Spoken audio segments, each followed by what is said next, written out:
বৈকুণ্ঠ যাবলৈ এই বোলে পুনৰ্জন্ম পুনৰ মৰণৰ পৰা হাত সাৰিবৰ কাৰণে বৈকুণ্ঠ যাবলৈ যাৰ ইচ্ছা আছে নামৰে নৌকাতে উঠা এ হৰি শ্ৰী গুৰু শংকৰ কৰুণা সাগৰ নামৰ পাতিলা খেলা। কাৰবাৰ যদি ইচ্ছা আছে দেই গুৰুজনাও কৈছে যে যাৰো ইচ্ছা মুখ্য পাইলে, কাৰোবাক জবৰদস্তি নাই কোৱা যে তই এইটো কৰিবই লাগিব, হয়নে?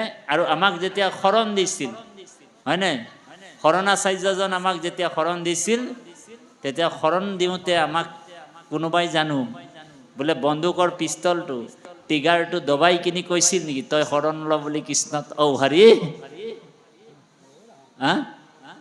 কৈছিল নে? নাই লোৱা, নাই কোৱা। কিন্তু আমি কেনেকে শৰণ ললো? আমি জানিয়া শৰণ ললো, হয়নে বাৰু? ইয়ে প্ৰভু ভগৱন্ত অনন্ত ঈশ্বৰ অপ্ৰপন্ন জনতাৰণ ও তুমি প্ৰিয়তম পৰম দেবতা জানিয়া লইলো শৰণ। ৰাম জানিয়া লইলো শৰণ। আমি জানি ললো যে পৰম আত্মা ভগৱন্তই আমাক তাৰিব, গতিকে সেইজনৰ চৰণত আমি শৰণ ললো। আৰু এই শৰণটো আনুষ্ঠানিক শৰণ। আমি গৰ্ভতো শৰণ লৈছিলোঁ। ঔ হৰি ও ৰাম বোলে গৰ্ভত শৰণ, গৰ্ভতো শৰণ হৈছে আমাৰ। যেতিয়া ভগৱন্ত আমাক মনুষ্য জন্মলৈ আনিলে, হয়নে, ভগৱন্ত দেখিলে যে এই মানুহটোক বোলে এই জীৱটোক কিমান আৰু চৌৰাশীলৈকে যোনিত ভ্ৰমণ কৰাই থাকোঁ, হয়নে, কেতিয়াবা কীট বনাম, পতংগ বনাম, ছাগলী বনাম, গৰু বনাম। এতিয়া আমাৰ বহুত মানুহে চাব, কিছুমান মানুহে সৰ্পজনিত জন্ম হয়, যদি কেনেবাকে মানুহৰ জন্মলৈ আহে অকণমান কথাতে টিকিচকে উঠে, চাবচোন। তাৰমানে অকণমান কথাত যাৰ টিকিচকে খং উঠে তেতিয়াই গম পাব যে এই মানুহজন পূৰ্বজন্মত সৰ্প আছিল। বুজি পাইছেন? তেওঁ ট্ৰান্সফাৰ হৈ আহিছে, বুজিলনে? সেইকাৰণে ভগৱন্তই চালে যে এই 84 লক্ষ জীৱ ভ্ৰমণ কৰি ভাগৰি গৈছে, ইয়াক কৃপা কৰি এইবাৰ মনুষ্য জন্ম দি দিওঁ, গল্ডেন চান্সটো দি দিওঁ। সেইকাৰণে আমি প্ৰাৰ্থনা কৰিছিলোঁ কৃষ্ণৰ চৰণত গৰ্ভত থাকোঁতে, মাতৃৰ পেটতে, হয়নে বাৰু? মাতৃৰ গৰ্ভত থাকোঁতে আমি কি কৰিছিলোঁ? জীৱাত্মাটোৱে ভৰি দুটা ওপৰ ফালে মানে উল্টা লটকাই ৰাখিছে আমাক। ভগৱানে আমাক উল্টাই লটকাই ৰাখিছে, হাতযোৰ কৰি আছোঁ, মূৰটো তলফালে, হয়নে? ভগৱন্তক প্ৰাৰ্থনা কৰিছে কি বুলি? যাদৱ যদু নন্দন মাধৱ মধুসূদন এ তুমি নিত্য নিৰঞ্জন নাৰায়ণ তোমাত লইলো শৰণ। হয়নে? ও এইবাৰ কৰুণাময় হৰি কমলাপতি মোৰে নচাৰিবা নাৰায়ণ অৰুণ চৰণ তলে হৰি কমলাপতি সত্যে সত্যে পখিলো শৰণ। জীৱাত্মাটোৱে কৈছে ভগৱানক যাদৱ যদুনন্দন মাধৱ মধুসূদন। এই প্ৰাৰ্থনাটোৰ তাৎপৰ্যটো বুজি পাব লাগিব আপুনি, বুজি পাইছেনে? এনেই আমি গাই আছোঁ, বহুত দিনৰ পৰাই গাই আছোঁ, বোলে জন্মৰ পৰাই মই প্ৰাৰ্থনা গাই আছোঁ। কি বোলে? যাদৱ যদুনন্দন মাধৱ মধুসূদন তুমি নিত্য নিৰঞ্জন তোমাত লইলো শৰণ। ইবাৰ কৰুণাময় হৰি কমলাপতি, এইবাৰ কিন্তু মোকে নাই ছাড়বি প্ৰভু। বুঝি পাইছে না কথা? তাৰমানে এইবাৰ কিন্তু মোক নেৰিবা প্ৰভু। বোলে কিয়? 84 লক্ষ অতিক্ৰম কৰি কৰি প্ৰভু মই এইবাৰ মানুহৰ পেটত সোমাই আছো। স্তুতি কৰি আছে 9 মাহ 10 দিন গৰ্ভত, 10 মাহ 10 দিন গৰ্ভত, হয়নে? মলমূত্ৰৰ গোন্ধ, হয়নে? হনাই পিটিকাই গৰ্ভত। এতিয়াহে আমি মলমূত্ৰৰ গোন্ধ যদি কেনেবাকে আমি নাকত পৰি যায়, কেনেবাকে আইসকলেতো আগতে কাপোৰটো লয়,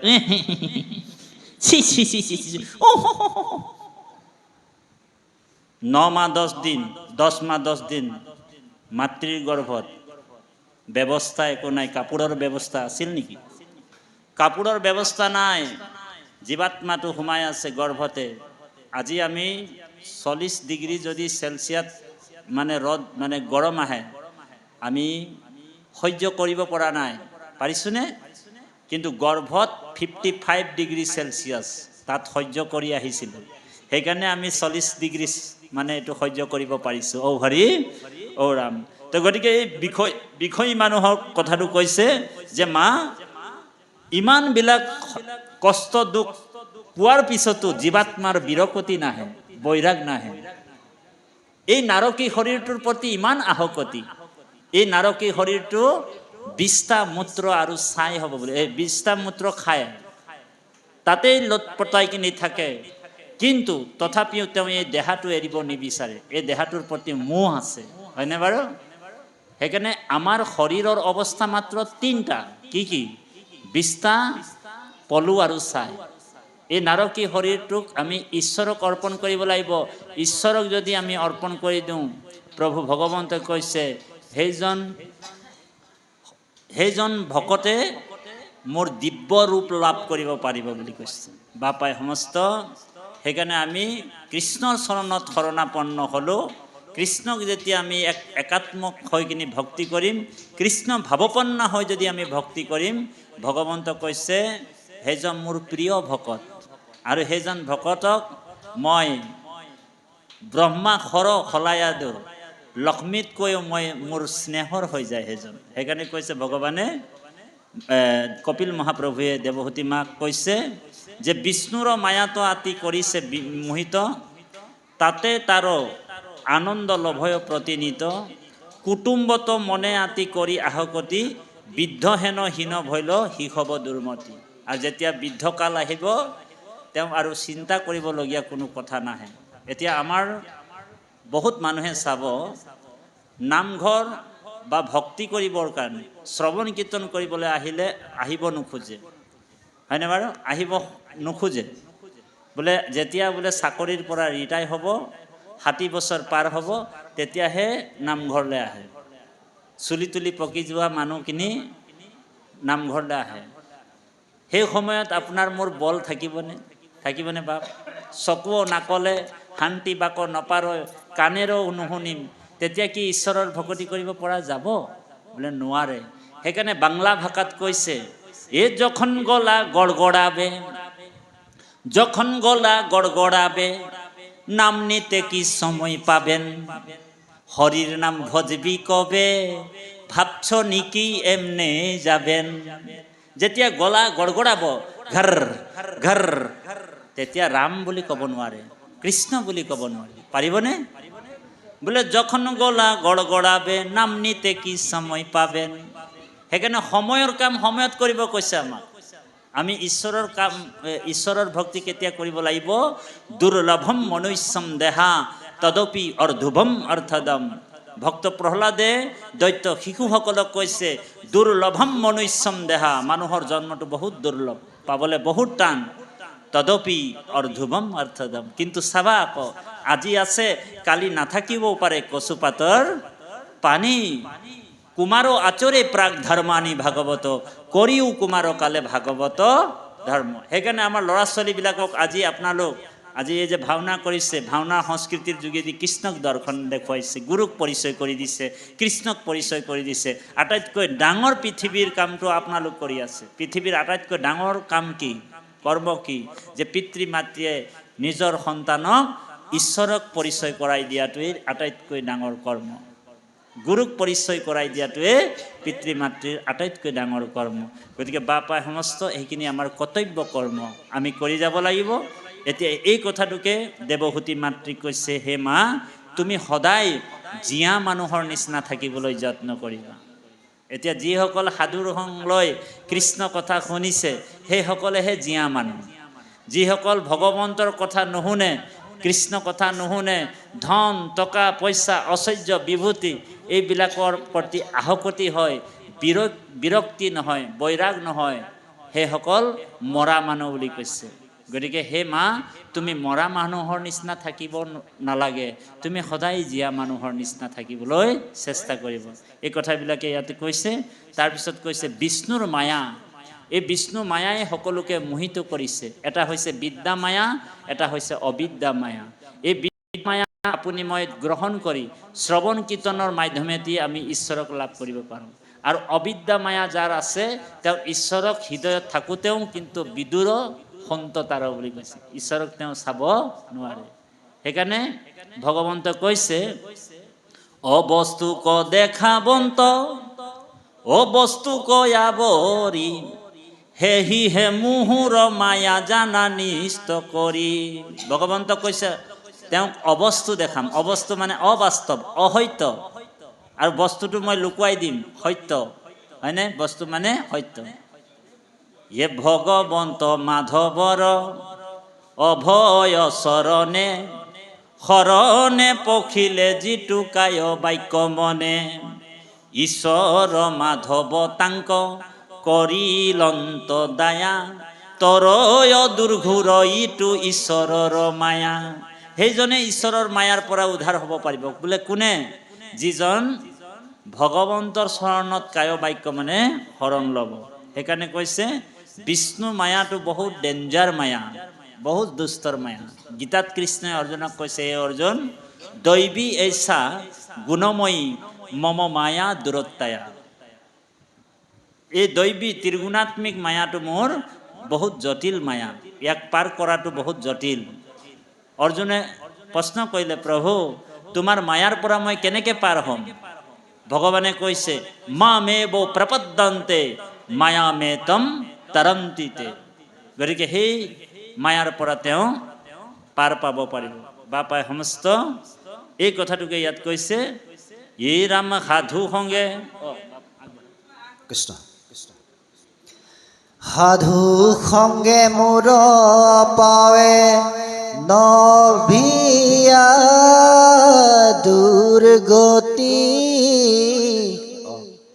সাধু সংগে মোৰ পাৱে নকৰে ভকতি, এমন সংসাৰে ভ্ৰমে লোভিয়া দুৰ্গতি, যেৱে ভাৰ্যা পুত্ৰ ভিত্ৰ হৈল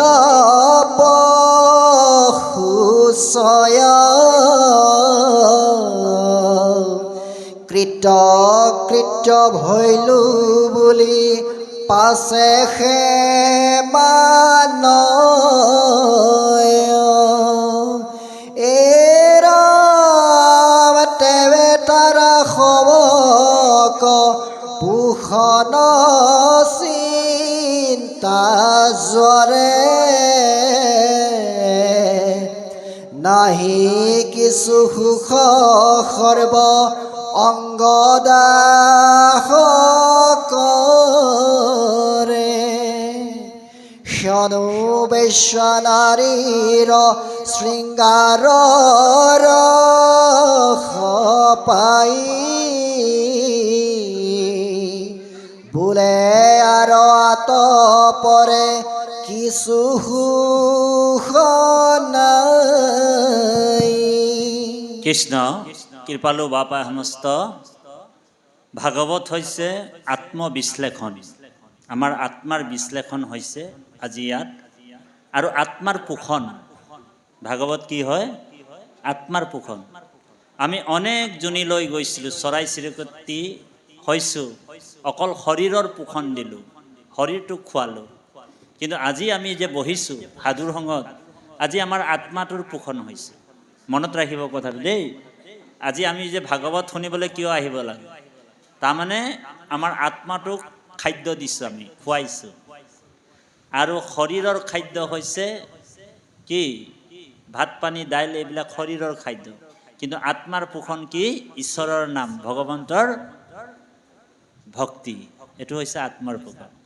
সেইকাৰণে ৰজা পৰীক্ষিতো মৰিব 7 দিনৰ ভিতৰত, হয়নে বাৰু? আৰু আপুনি ময়ো মৰিব লাগিব 7 দিনৰ ভিতৰত, কাৰণ 8 নম্বৰ দিন কোনো কেলেণ্ডাৰতে নাথাকে। আছেনে বাপাই সমস্ত?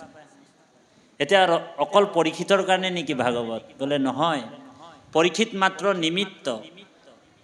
ৰজা পৰীক্ষিতো মৰিব 7 দিনৰ ভিতৰত, আৰু আপুনি ময়ো মৰিব লাগিব 7 দিনৰ ভিতৰত। আজি কি বাৰ?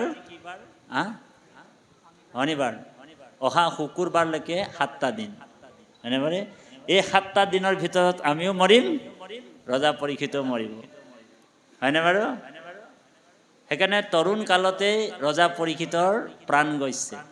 সেইকাৰণে ৰজা পৰীক্ষিতে এইকাৰণে কৈছে, যেতিয়া 7 দিন ভাগৱত শুনিল, মাজতে তেওঁ শুকগুৰুক কৈছে যে আজি মই ধন্য হ'লোঁ, আজি মই কৃপা ধন্য লাভ কৰিলোঁ।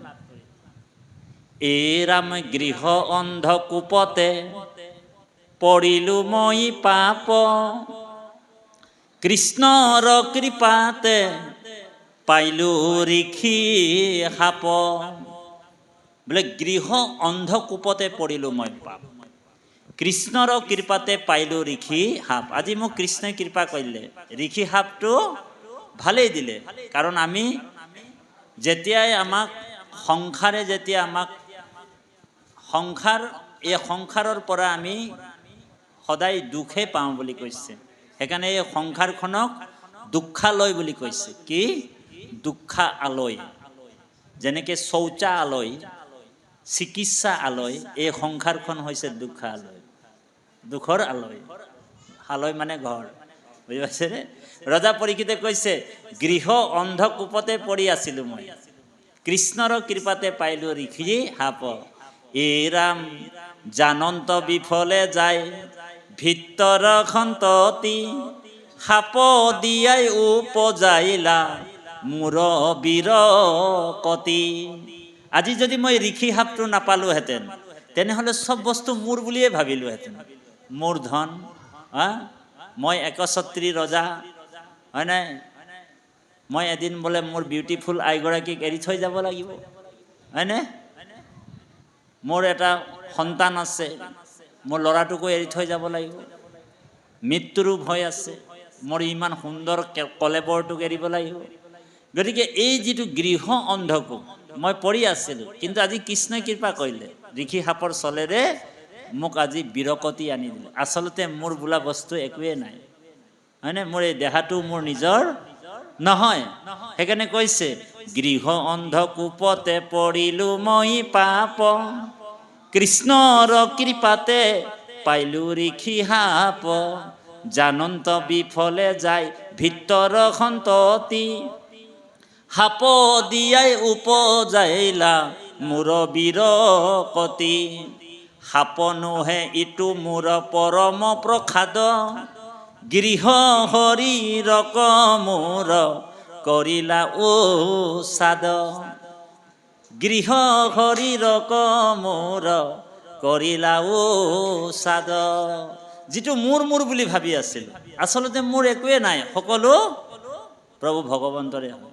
সেইকাৰণে বাপাই সমস্ত কপিল মহাপ্ৰভুৱে দেৱহূতি মাতৃক কৈছে, হে মা, বিষ্ণুৰ মায়াত মোহিত হয় ধন জন জীৱন যৌৱনকে সাৰ বুলি যিসকলে ভাবি থাকে, সেইসকল যেবে ভাজ্যা পুত্ৰ ভিত্ত ভৈল পশুচয়, কিত কিত ভৈল বুলি পাছে মানুহ। সেইকাৰণে তেবেহে তাৰা হ'বক পোষণ চিন্তা জৰে, নাহি কিছু সুখ সৰ্ব অংগ দাহ কৰে। এতিয়া আমাৰ ল'ৰা ছোৱালী পোহপাল দিওঁতে আমাৰ শৰীৰৰ অংগ পতংগবিলাক কি হৈছে? খহি গৈছে। অকল ধন টকা পইচা, ল'ৰা ছোৱালীক পুত্ৰ পৰিবাৰক পোহপাল দিওঁতে আমাৰ এই শৰীৰটো খহি গৈছে। আৰু আমাক ভাগৱতে কৈছে, আমি বলদ গৰুৰ নিচিনা বুলি কৈছে। ইয়াত ক'বই অলপ পিছত, হয়নে বাৰু? পুত্ৰ পৰিবাৰ, এতিয়া সেই আপুনি চিন্তা কৰক, যিগৰাকী পত্নী, যিগৰাকী ভাৰ্যা, যিগৰাকী ল'ৰা ছোৱালী, আপুনি ইমান কষ্ট কৰি ইমান দুখেৰে তেওঁলোকক পোহপাল দিলোঁ, কিন্তু অন্তিম সময়ত কোনোবা আপোনাৰ লগত যাবনে? হা মই আধ্যাত্মিক তত্ত্বৰে কথাটো কৈছোঁ দেই। সেই বুলি তাঁতি বাপে কৈছে বুলি আৰু ল'ৰা ছোৱালীক এৰি দিম নেকি বোলে, হৰি ৰাম, আইগৰাকীক এৰি দিম নেকি বোলে, সেইটো নহয়। তাৰমানে মনটোক বুজাবৰ কাৰণে কৈছোঁ, মনটোক বুজাই থাকিব লাগিব। আমি কৰ্তব্য কৰ্ম কৰি থাকক। ল'ৰাটো জন্ম দিছে, পোষণ পালন দিবৰ কাৰণে দিব লাগিব, এইটো এটা ধৰ্ম, আপুনি কৰিবই লাগিব। কিন্তু মনটো বুজাব লাগিব যে এইখিনি সকলো অসাৰ, বুজি পাইছেনে? এই কথাটোকে কৈছে ইয়াত কপিল মহাপ্ৰভুৱে মাক, যে পুত্ৰ কুটুম পৰিয়ালক ইমান আহকতি হয় জীৱাত্মাবিলাকে ঈশ্বৰ বিমুখ হৈ থাকে, ঈশ্বৰক সন্মুখ কৰাবৰ কাৰণে। কাৰণ সত্য কোন বোলে, সত্যটো ঈশ্বৰ হয়। এ তুমিহে কেৱলে সত্য, মিছা হবে আন, জানি জ্ঞানী গণে কৰে হৃদয়ত ধ্যান। নমাঙ্গো সুখ ভোগ, নলাগে মুকুতি, তোমাৰ চৰণে মাঙ্গো অমূল্য ভকতি। যিজন প্ৰকৃতাৰ্থত ভকত হয় তেওঁ কি কৈছে যে নমাঙ্গো সুখ ভোগ। আমি কমনে বাৰু নমাঙ্গো সুখ ভোগ? হা, আমি কি কম? যে প্ৰভু পাৰিলে ঔ হৰি ঔ ৰাম কৰা, ধনে ধানে মোক প্ৰভু হা ধনবন্ত কৰা। হয়নে বাৰু? আমি জানো এনেকৈ ক'ব পাৰিছোঁ যে নমাঙ্গো সুখ ভোগ, নলাগে মুকুতি? পাৰিলে প্ৰভু বোলে সেই যে তেওঁৰ লগত যিডৰা মাটি বোলে ইমান ধুনীয়া ধান খেতি হয়, হয়নে বাৰু? বাঁহনি তলত পাৰিলে 2 ডৰা মাটি তেওঁলোকৰ আছে নহয়, সেই ডৰাও আমাৰ হৈ যাওক বুলিয়ে ক'ব। সেইবিলাক চিন্তা আমাৰ আছে, হয়নে বাৰু? দিন ভৰিলে পুত্ৰ কুটুমৰ চিন্তা কৰি আছোঁ, আৰু ৰাত্ৰি স্ত্ৰী আলাপন, আইগৰাকীৰ লগত কথা এটাই পাতোঁ। বোলে কি হৌৰি শুনিছানে? বোলে কি হ'ল? বোলে সিহঁতৰ বোলে মাটিডৰাত ইমান ধুনীয়া ধান খেতি হয়, কেনেবাকৈ যদি চলে বোলে হ'লেও ঔ হৰি ৰাম কৰিব পাৰি নেকি? এই ভাৱনাবিলাক আমাৰ। তে এই কাৰণে কৈছে ইয়াত, হে মা, যে আমি এইবিলাক ত্যাগ কৰিবলৈ, মানে তুমি এইবিলাক ত্যাগ কৰিব লাগিব, তেতিয়াহে বিৰকতি উৎপন্ন হ'ব। কাৰণ ভকতে সদায় ভগৱন্তৰ কি কৃপা বিচাৰে? যে নমাঙ্গো সুখ ভোগ, নলাগে মুকুতি, তোমাৰ চৰণে মাঙ্গো অমূল্য ভকতি। মোৰ ভকতক ইন্দ্ৰ আৰু ব্ৰহ্মাৰ পদো যদি দি দিওঁ, তেওঁ এইটো মনেৰে বাঞ্ছা নকৰে বুলি কৈছে। এনেকুৱা সুদীৰ বিশ্বাস, সুদীৰ ভক্তিটো আমাৰ হ'ব লাগে নিয়মমতে, নিষ্কাম। কিন্তু আমাৰ ভকতিটো কি হৈ আছে? সকামী। আজি ইয়াতে কোনোবা যদি শৰাই এখন দিছে, তামোল পাণ দুটা আৰু 10 টকা পইচা দিয়ে, বেছি নিদিয়ে দেই, 10 টকাই দিয়ে। 10 টকা পইচা অৰিহণা দিছে, তাকো ভগৱন্তক স্তুতি কৰি কৈছে, প্ৰভু ল'ৰাটো কিন্তু মেট্ৰিক পৰীক্ষা দিব দেই, হয়নে? পাৰিলে কিন্তু ফাৰ্ষ্ট ডিভিজনত 5টা লেটাৰ সহ পাছ কৰাই দিবা আৰু, হয়নে? আৰু যেতিয়া ফাৰ্ষ্ট ডিভিজনত 5টা লেটাৰ সহ ভগৱন্তই পাছ কৰাই দিয়ে, এই অৰিহণাটো লৈ গৈ দেউৰীজনে, নামঘৰীয়াজনে প্ৰভু ভগৱন্তক জনায় যে গৃহস্থৰ ল'ৰাটো ছোৱালীজনী পৰীক্ষা দিব প্ৰভু, যেনে তেনে ফাৰ্ষ্ট ডিভিজনত 5টা লেটাৰ সহ পাছ কৰাই দিবা। আৰু ভকতৰ কথা ভগৱানে শুনিবই লাগিব, কাৰণ কৃষ্ণক পাইবাৰ জানা ভকতেহে পন্থা, বা ভকতিহে পন্থা, এহি মানে কহে গীতা ভাগৱত গ্ৰন্থা। কৃষ্ণক এপ্লিকেশ্যনখন জনাই দিয়ে গৃহস্থৰ, আৰু সেইমতে ভগৱন্ত কি কৰে? 5টা লেটাৰ সহ যেতিয়া ল'ৰাটোক পাছ কৰাই দিলে, তেতিয়া গৃহস্থই কি কৰে? ভগৱানকো পাহৰি যায়, নামঘৰো পাহৰি যায়। কি কৰে? 10 কেজি ব্ৰইলাৰ মুৰ্গী লৈ আনে, ওচৰ চুবুৰীয়া কেইজনমান মানুহক মাতি লৈ আনে, আৰু ডিজে লগাই দিয়ে, ৰাম্বা হো হো হো হো হো। তো ভগৱানটো ভাবিছে কি ৰকম মানুহ ৰে, যে যেতিয়া মোৰ বিপদ পৰে বোলে তেওঁলোক বোলে বাৰে বাৰে মোৰ ওচৰলৈ আহে, হয়নে? 10 টকা 20 টকা লৈ আহে, আৰু যেতিয়াই বোলে বিপদবিলাকৰ আঁতৰি যায় মোক পাহৰি যায়। গতিকে এই বিষয়ৰ অধোগতি, আজি আমাৰ বিষয়ীসকলৰ অধোগতি কেনেকৈ হয় এই কথাটো কৈছে। আৰু কি কৈছে? এই ৰাম সবাল পুত্ৰৰ শুনি মধুৰ বচন, সুখে গৃহ সুখে মানি থাকে সৰ্বইখন যাক পুছিলে পুখিলে অধুগতি যায় কৃষ্ণ তাখম্বাক পুখে আতি কৰিয়া অন্যায়।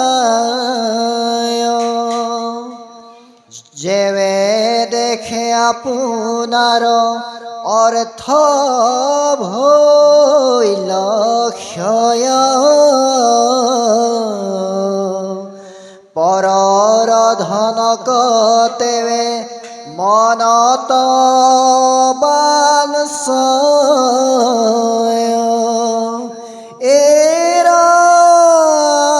মেহি মানে যোৱা কাল বিফলে গুৱায়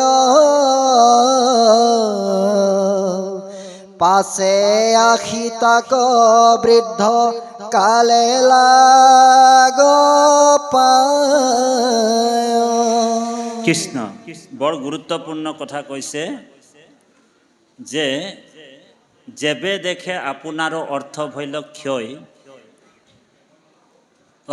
দুখে গৃহ সুখ মানি থাকে সৰ্বইখন যাহাক পুখিলে আতি অধোগতি যায় তাখম্বাক পুখে আতি কৰিয়া অন্যায় দেই। এতিয়া ইঞ্জিনিয়াৰ টকা পইচা ইঞ্জিনিয়াৰ চাকৰি কৰা মানুহজনো চাব কাৰোবাৰ পৰা ঘোচ লয়। তেওঁ ইঞ্জিনিয়াৰ চাকৰিটোতে ইমান টকা পায়, পোৱাৰ পিছতো তেওঁ কাৰোবাৰ পৰা ঘোচ লোৱাৰ কোনো প্ৰয়োজন নাছিল যদিও তেওঁ কি কৰিলে ভগৱন্তৰ মায়াই আৰু ধন টকা পইচা লাগে বুলি কামনা বাসনাৰ ফলত সেইকাৰণে লোভীয়াজনৰ কেতিয়াও সন্তুষ্টি নাই, হয়নে বাৰু? ব্ৰহ্মাণ্ডৰ বস্তু যদি লোভীয়াজনক দি দিয়া হয় তথাপিও লোভীয়াজনৰ সন্তুষ্টি নাই বুলি কৈছে। বাপাই সমস্ত আমাক কিন্তু ভগৱন্ত সন্তুষ্টিত থাকিব কৈছে দেই।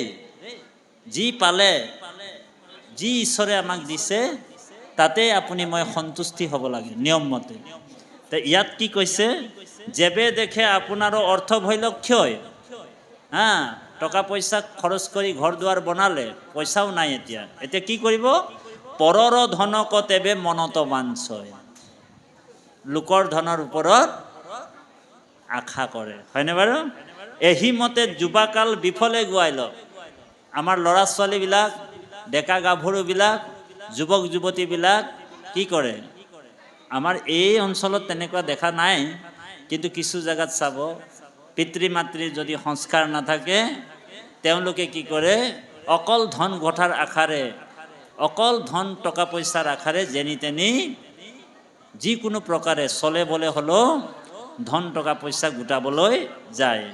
এইখিনি ব্যাখ্যা বহুত বহল আছে বাৰু, তথাপি মই চমুকে কৈছোঁ, হয়নে বাৰু? তাৰপিছত কৈছে এহি মতে যুৱাকাল বিফলে গুৱাই পাছে আহি তাক বৃদ্ধকাল লাগ পায়। গতিকে সেই বৃদ্ধকাল আহিলে কি হয়? এতিয়া পাঠৰ মাজত ক'ব কৃষ্ণ হে ৰাম কুটুম্বকো পুখিবাক নাহিকে শকতি কৃষ্ণ নিশ্বাস কাঢ়িয়া পৰি থাকয় দুৰ্মতি। হে ৰাম ভাইজা পুত্ৰে পূৰ্বৱতে নকৰে আদৰ, অল্প বচনতে তাক কৰে অনুত্তৰ।